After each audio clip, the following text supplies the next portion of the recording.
வருமானம் சம்பந்தமான நீண்ட நாள் பிரச்சனைகள் இந்த மீனராசி அன்பர்களுக்கு இருந்திருக்கும். இது எல்லாமே இந்த ஜூலை மாதத்துல சரியாகக்கூடிய ஒரு நேரமாக தான் இருக்க போகுது இந்த மீனராசி அன்பர்களுக்கு.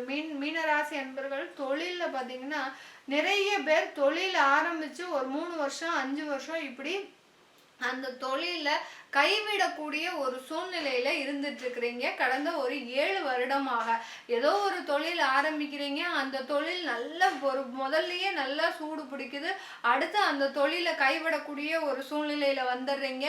அடுத்து இந்த மாதத்துலயாவது நம்ம அந்த தொழிலை நல்லா செய்யலாம் பார்த்தா அந்த தொழிலே பார்த்தீங்கன்னா நலிந்து போகக்கூடிய நேரம். அந்த தொழிலுக்காக கடனை வாங்கி அந்த கடனை அடைக்க முடியாம திண்டாடி இப்படி நீண்ட நாட்களாக அந்த தொழிலையும் நிலைத்து இருக்க முடியாத ஒரு சூழ்நிலையை இந்த மீன ராசி அன்பர்கள் சந்திச்சுக்கிட்டே இருக்கிறீங்க. இது எல்லாமே தீர்வுக்கு வரக்கூடிய மாதமாக தாங்க இருக்க போகுது.